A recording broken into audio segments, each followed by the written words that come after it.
Growing up, I always felt like the extra piece that didn't fit into my own family. My younger brother, Brandon, was the golden child from the moment he could walk. Mom and Dad showered him with praise for things as small as tying his shoes, while I was met with silence even when I aced a test or won an award. Brandon just needs more encouragement, they'd say. Or worse, you're older. You don't need the same attention. That was their mantra for everything. If something broke in the house, I was the one who got the blame. If we fought, I'd get punished, while Brandon got a hug and an, "Are you okay, sweetie?" It wasn't just favoritism. It was blatant, relentless, and it left a sour taste in my mouth every time I thought about home. By the time I was old enough to recognize the pattern, the resentment had already taken root. As we got older, the gap between us only widened. When I got into a decent college on a partial scholarship, Mom and Dad barely said a word. I got a handshake from Dad and a hurried "good job" from Mom as she rushed off to do something for Brandon. When Brandon decided to go to a local community college, they threw him a backyard barbecue and bought him a car to help him succeed. Never mind that I had been biking 6 miles each way to my part-time job for years. Brandon, of course, didn't last long in school. He dropped out after 1 semester, claiming college wasn't for him, and my parents defended him with their usual excuses. "At least he tried," Mom said. "He's just figuring out his path," Dad added. Meanwhile, I was juggling 2 jobs to pay for my education, drowning in debt, and somehow, I was the one who was never doing enough. Despite everything, I tried to stay connected to Brandon. He was my brother, after all. I thought if I could just get him to see me as more than competition, maybe we could have a real relationship. But every effort I made felt like I was walking straight into his game. If I got promoted at work, he'd suddenly have a business opportunity lined up.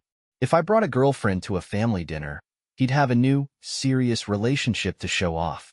He couldn't just let me have anything without trying to one-up me. I met Allison through Brandon, ironically enough. She was a friend of one of his short-term girlfriends, and we clicked instantly.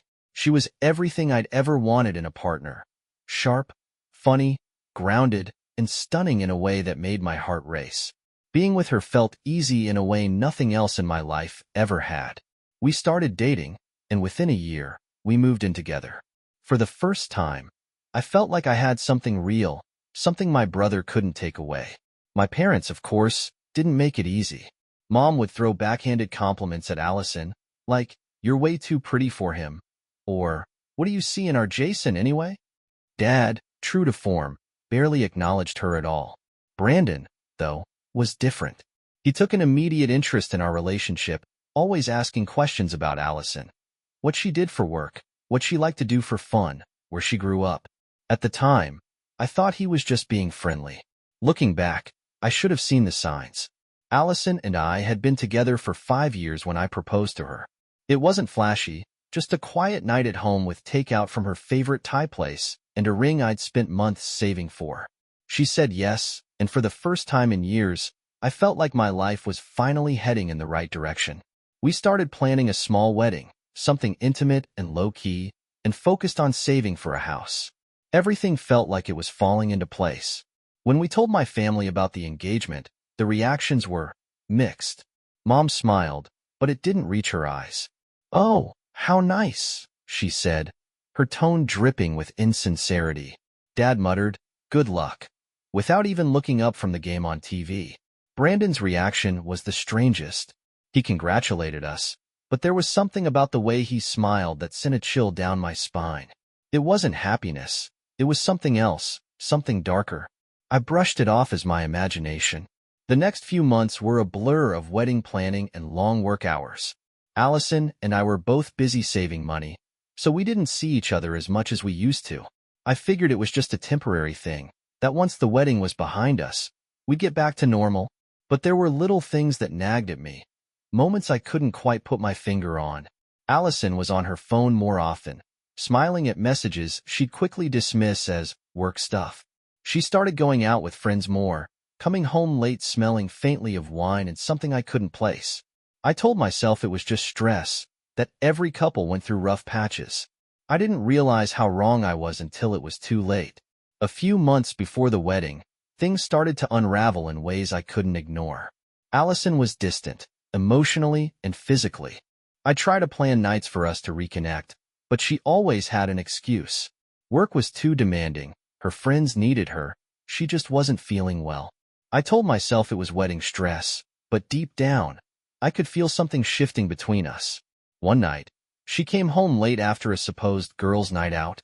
She was flushed, her hair slightly disheveled, and she smelled like cologne, not mine. When I asked how her night was, she gave me a quick, practiced smile and said, "Good. Just what I needed." Her phone buzzed on the counter, and when she glanced at it, she turned it face down. It was such a small gesture, but it stuck with me. I didn't press her. I didn't want to be the guy who pried. Besides, I trusted her. Or at least I wanted to. The breaking point came on a rainy Thursday night. We hadn't been intimate in weeks, and her mood swings were becoming more frequent. I'd just finished cleaning up after dinner when she walked into the living room, her face pale, her hands trembling. "We need to talk," she said, her voice barely above a whisper.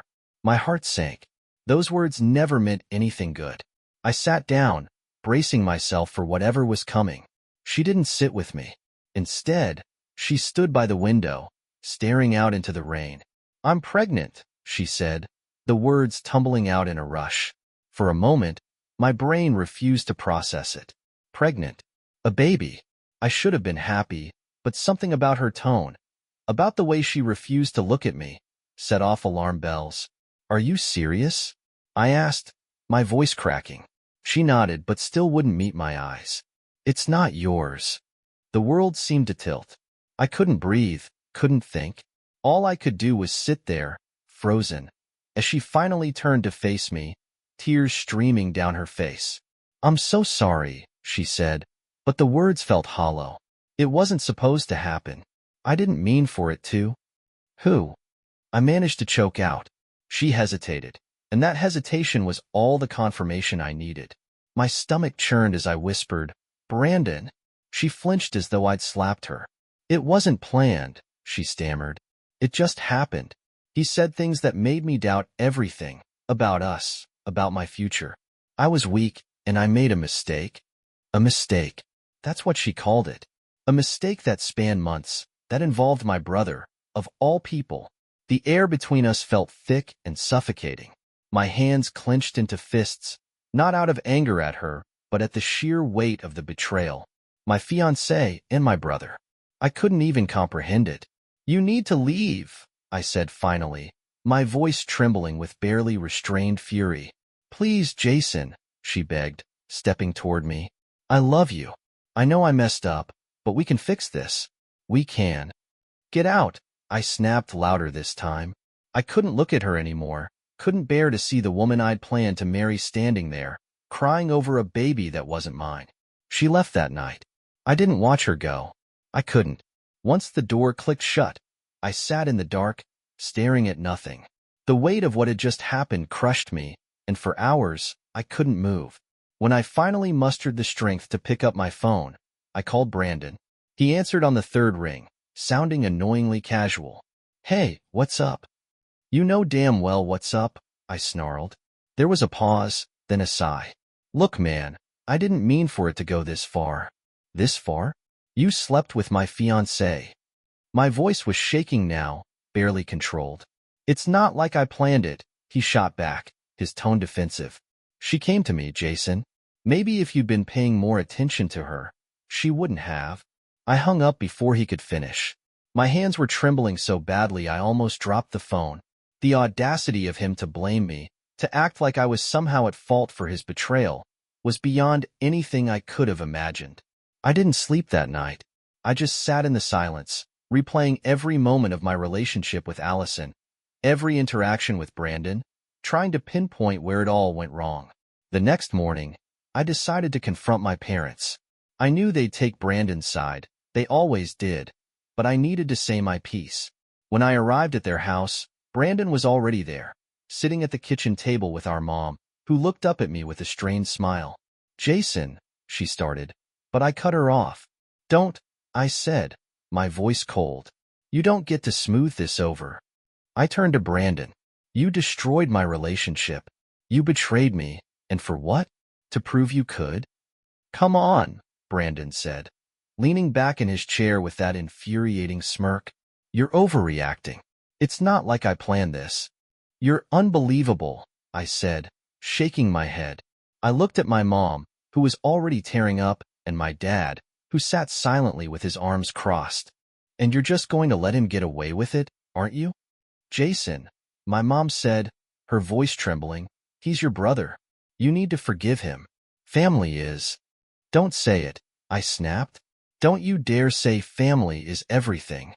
Not after this. The tension in the room was suffocating. I didn't wait for their response. I turned and walked out, slamming the door behind me. As I drove away, the reality of what I'd just done hit me. My family, my fiancé, my brother, my parents, had all betrayed me in their own way. I had no one left. But I'd rather be alone than surrounded by people who could stab me in the back without a second thought. After walking out of my parents' house, I drove aimlessly for hours. The roads blurred together as my thoughts spiraled into the chaos of everything that had happened. It wasn't just the betrayal. It was the sheer audacity of Brandon and Allison. The way they acted like their choices were somehow my fault. My parents' response was the final nail in the coffin. Forgive him? Pretend everything was fine because family is everything? How could they even suggest that after what he'd done? When I finally got home, my apartment felt emptier than usual. Allison's things were still scattered around. Her favorite mug on the counter, a jacket she'd left draped over a chair. Every reminder of her was like a fresh wound. I shoved everything of hers into a box and dumped it in the hallway. I couldn't deal with it being there, staring back at me like a cruel joke. For the next few days, I avoided everyone. I called in sick to work, ignored my phone, and stayed holed up in my apartment. Messages kept flooding in, though. My mom left voicemails every day, her tone shifting between pleading and scolding. Jason, you need to come to your senses. This isn't good for anyone, she said in one. Another was harsher. You're acting like a child. Brandon's your brother, and he made a mistake. You can't throw away family over this. Brandon, of course, couldn't resist making things worse. He texted me twice, both messages dripping with his usual arrogance. Brandon, you seriously need to chill, man. It's not the end of the world. Brandon, I get that you're pissed, but we're family. You'll get over it eventually. Get over it? The sheer lack of remorse in his words made my blood boil. I didn't respond. I couldn't trust myself to keep my composure if I did. Then there was Allison. She sent a long email, apologizing over and over, claiming she made the biggest mistake of her life. She said she was keeping the baby and didn't expect anything from me, but she hoped one day I could forgive her. She even wrote that she still loved me. Loved me. The nerve of her to use that word after everything she'd done. I deleted the email without finishing it. By the end of the week, the isolation was eating away at me. I decided to reach out to a few close friends, the ones who had always been there for me. I needed someone to talk to, someone who wasn't wrapped up in the mess of my family. I invited my friend Eric over for a few beers, hoping for some sense of normalcy. When Eric arrived, he didn't even wait for me to start explaining. Man, I saw the text you sent about Allison and Brandon. What the hell happened?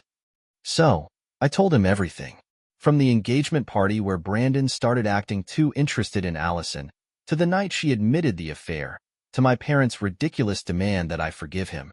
By the time I finished, I was drained, but Eric's reaction was exactly what I needed. Jason, that's insane, he said, shaking his head. Your brother's a piece of work, but your parents? They're just enabling him. This isn't on you, no matter what they say. I nodded, grateful for the validation. It just feels like no one understands. They keep acting like I'm the problem for not letting it go. That's because they don't want to deal with the fallout, Eric said. It's easier for them to guilt you into forgiving him than to hold him accountable. But screw that. You don't owe them anything. Hearing those words felt like a weight lifting off my chest. For the first time since everything happened, I didn't feel completely alone. The relief didn't last long, though. 2 days later, my mom showed up at my apartment unannounced. She knocked on the door for what felt like an eternity before I finally opened it. She looked worn out, her eyes red like she'd been crying. Jason, she started, her voice trembling, we need to talk. No, we don't, I said, already shutting the door. She caught it before it closed, stepping inside before I could stop her. Please, just listen to me. I crossed my arms, leaning against the wall. Fine. Say whatever you came here to say, but make it quick. She took a deep breath, wringing her hands. I know you're hurt, and I know what Brandon did was wrong, but he's your brother. He's struggling too. He feels awful about this. Does he? I interrupted, because nothing he's said or done shows even a shred of guilt. All he cares about is himself, as usual. Jason, she said, her tone pleading, I don't want to lose you. This family has been through enough. We need to come together, not fall apart. I stared at her, my anger bubbling just beneath the surface. You want me to forgive him so everything can go back to normal. But guess what? There's no normal anymore. He ruined that. And the fact that you're here defending him instead of holding him accountable says everything I need to know. She looked at me, stunned. It's not like that, she insisted. It is, I said, my voice rising. You've always chosen him over me, and this is no different. So, let me make it easy for you. Take your golden child and leave me out of it. Her face crumpled as tears welled up in her eyes. Jason, please. Goodbye, Mom, I said, opening the door. She hesitated for a moment, then walked out, her shoulders slumped. As soon as the door closed, I sank onto the couch, my head in my hands. Cutting her off felt like tearing out a piece of myself, but I knew it had to be done. I couldn't keep letting them drag me down. That night, I started looking into transferring to a different office. It was time to put even more distance between me and the wreckage of my so-called family. The idea of leaving felt like a lifeline, a way to finally break free of the endless drama and betrayal. I'd been with my company long enough to know there were options for transferring to another city, so I reached out to HR. They confirmed there were openings at our Portland office, and within a few days, the paperwork was in motion. The thought of starting fresh, far from Brandon, Allison, and my parents, gave me a glimmer of hope I hadn't felt in weeks. But just as I was beginning to feel like I had a plan, my family found new ways to drag me back into the mess. It started with another letter. This one slipped under my apartment door. The handwriting was familiar, Brandon's. Against my better judgment, I opened it. The letter was short, but packed with his usual arrogance. He claimed he was sorry for what had happened, but then shifted the blame, as he always did. It wasn't just me, Jason, he wrote. Allison made her own choices, and maybe you weren't giving her what she needed. I didn't mean to hurt you, but things just happened. We didn't plan this. I crumpled the letter and threw it in the trash. The sheer audacity of him to play the victim, to suggest that any of this was my fault, made my blood boil. It took everything I had not to call him and unleash the fury building inside me. Instead, I called Eric, who had become my unofficial therapist through all of this. When I told him about the letter, he laughed bitterly. Of course he's trying to twist it, Eric said. That's what people like him do. Don't give him the satisfaction of a response. He was right, but it didn't make it any easier.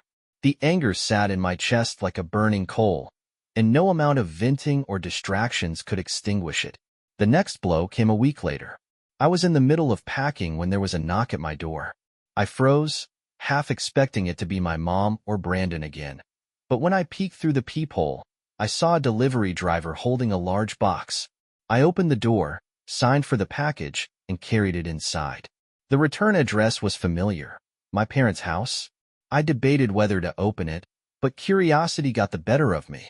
Inside was a collection of old family photos, childhood drawings, and a note from my mom. Jason, the note read, I know you're angry, but please remember the good times we had as a family. I don't want to lose you over something we can fix. Brandon and Allison are trying to make things right, and we all want you to be part of this family again. The baby will be here soon, and I hope you'll reconsider being involved. Family is everything, no matter what. I stared at the photos, memories of birthdays, holidays, and simpler times flashing through my mind. For a brief moment, I felt a pang of nostalgia, but it was quickly overshadowed by the reality of what my family had become. Those happy moments didn't erase the betrayal, the gaslighting, or the complete disregard for my feelings. I packed the box back up and set it by the door. I couldn't deal with it. Not now, maybe not ever. As my moving date approached, I started avoiding calls and messages altogether. I deleted social media apps from my phone to stop myself from seeing updates about Brandon and Allison. According to Eric and Olivia, who had been my only sources of information, Allison was nearing her due date, and my parents were practically buzzing with excitement about becoming grandparents. Olivia also mentioned that Allison and Brandon were fighting more than ever. Apparently, Brandon had been staying out late, drinking with friends, and leaving Allison to deal with everything on her own. Part of me wanted to feel smug about their relationship crumbling, but mostly, I just felt exhausted. I didn't want to care about their lives anymore. The day before my move, I got an unexpected call from Olivia.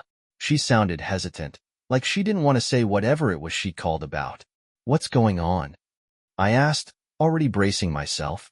"It's about Brandon," she said. "He's been telling people that you left because you couldn't handle the breakup with Allison, that it's eating you alive." I felt my jaw clench. Of course he is.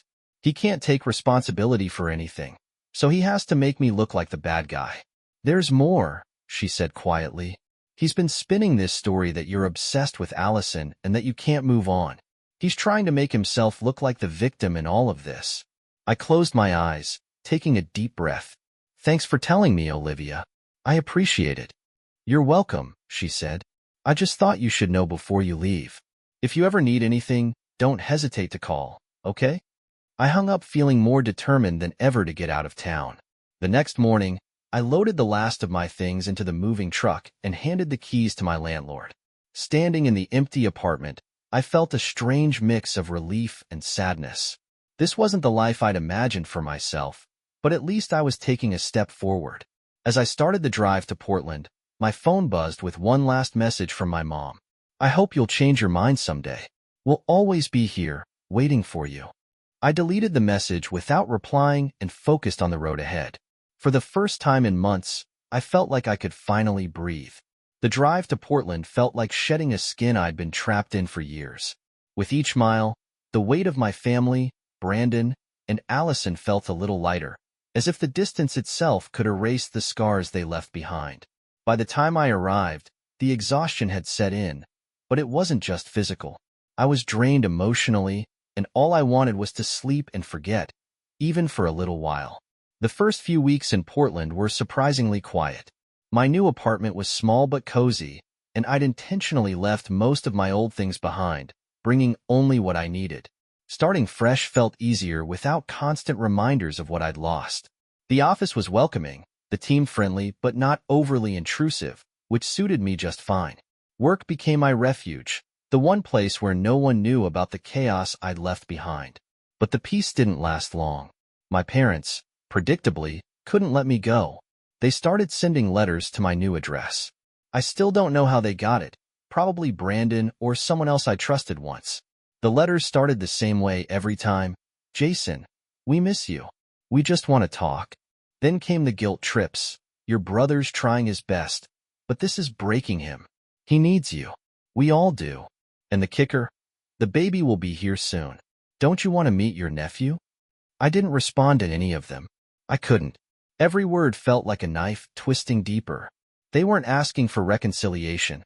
They were demanding compliance. As if showing up and pretending everything was fine would magically erase the betrayal. I wanted no part of their picture-perfect delusion. Then came the pictures. First, it was a grainy ultrasound. Then a photo of Brandon and Allison standing in what I assumed was their nursery, smiling like a happy couple. My parents included a note with that one. "Look at them, Jason. They've worked so hard to build this life. You should be proud of your brother." Proud. That word almost made me laugh. Brandon hadn't worked for anything in his life. He'd coasted on charm and manipulation, and my parents had enabled it every step of the way. But what stung more than their words was the picture itself. Allison holding her belly, Brandon's hand on her shoulder. It was the life I'd envisioned for myself, twisted into something unrecognizable. I shoved the picture into a drawer and tried to move on. But no matter how much distance I put between us, they kept finding ways to remind me. One evening, after a long day at work, I got a call from Eric. "I don't know if you've seen it," he said cautiously, But Brandon's been posting some stuff about you online. What kind of stuff? I asked, already dreading the answer. Eric hesitated. He's telling people that you're still hung up on Allison, that you're bitter and jealous and can't let go. He's making it sound like you're obsessed with their relationship. I let out a bitter laugh. Of course he is. That's classic Brandon. Make me the bad guy so he doesn't have to own up to anything. It gets worse, Eric said. He's been showing people old pictures of you and Allison, saying you were already having issues before he got involved. Like he's trying to rewrite the whole story. I thanked Eric for the heads up, but the damage was done. That night, I found myself spiraling, replaying every moment of the betrayal. Every time Brandon had one-upped me. Every time my parents had made excuses for him. No matter how far I ran, it felt like they would always find a way to pull me back into their web. The next day, I decided to call Olivia. She was the only one who'd been honest with me through all of this, and I needed to know what was really going on back home. When she answered, her voice was tense. I was wondering when you'd call, she said. I've been hearing about what Brandon's been saying. Let me guess, I said. He's the victim in all of this, and I'm the villain who can't let go. Pretty much, Olivia admitted. But not everyone's buying it. A lot of people are starting to see through his act. Especially now. Now? I asked, my curiosity piqued. She hesitated. Allison had the baby last week. For a moment, I didn't know how to respond. I'd known it was coming, but hearing it out loud made it real in a way it hadn't been before. And I finally managed. They named him Jackson, Olivia said quietly. Your mom and dad are over the moon, of course. But Brandon, he's already screwing things up. He's been going out drinking, leaving Allison to deal with the baby on her own. She's starting to crack. I didn't know what to feel. Relief that their perfect little life wasn't so perfect after all? Sadness for the innocent child caught in the middle? Or just exhaustion at the fact that this was still somehow my problem? She asked about you, Olivia added. Allison? I said, my voice sharper than I intended. Yeah, Olivia said. She told me she regrets how everything happened. She said she misses you. I clenched my jaw. She made her choice. Let her live with it. That's what I told her, Olivia said. But I thought you should know. Just be careful, Jason. I think she might try to reach out again. After I hung up, I stared at my phone for a long time. Part of me wanted to scream at Allison, to tell her exactly what I thought of her regrets and apologies. But another part of me, the exhausted, broken part, just wanted to let it go. I couldn't keep carrying this weight. I started to realize that moving to Portland wasn't enough. If I really wanted to move on, I had to find a way to let go of all of it. Brandon, Allison, my parents, the anger, the pain. It was easier said than done, but for the first time in months, I felt like it might be possible. The past wasn't going anywhere, but maybe, just maybe, I could stop letting it control me. The week after Olivia's call, I decided it was time to take control of my life.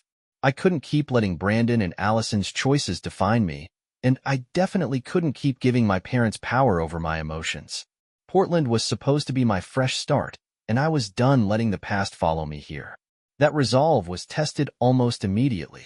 One evening, as I was leaving the office, I saw a familiar figure standing near my car. It was my mom. She must have flown in without telling me. Her eyes lit up when she saw me, but I didn't share her enthusiasm. What are you doing here? I asked, keeping my tone as flat as possible. I had to see you, she said, stepping closer. You haven't been answering my calls or letters. Jason, this has gone on long enough. I've made my decision, I said firmly. I don't want to be part of this anymore. Her face crumpled, and for a moment, she looked genuinely hurt. But then, as always, she switched gears.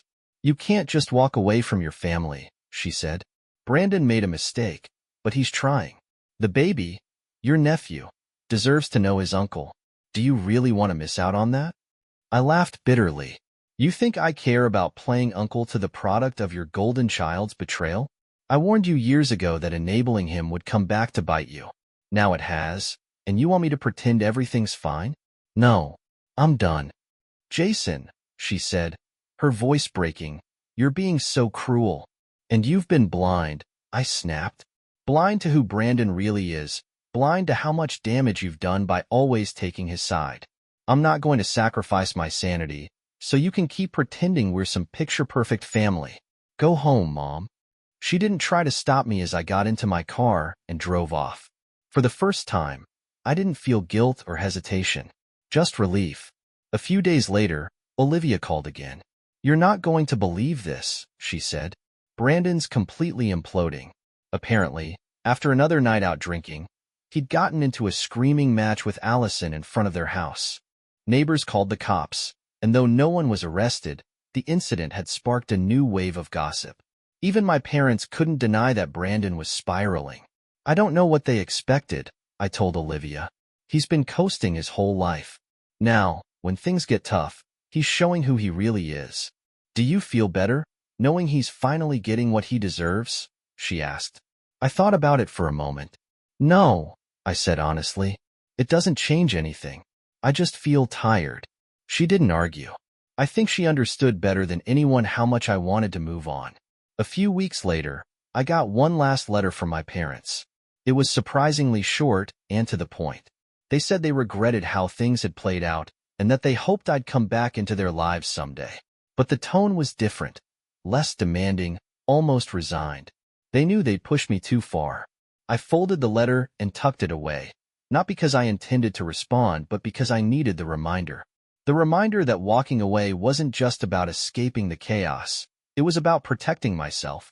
Since then, life in Portland has been peaceful. I've made new friends, thrown myself into my work, and started exploring the city. For the first time in a long time, I don't feel like I'm living in someone else's shadow. Brandon and Allison still exist somewhere in the background of my life, but they feel distant now, like characters in a story that doesn't belong to me anymore. My parents, too, have faded into the periphery. I haven't heard from them in months, and I'm okay with that. Moving on isn't about forgetting. It's about learning to carry the weight without letting it crush you. And for the first time, I feel like I'm finally starting to get it right.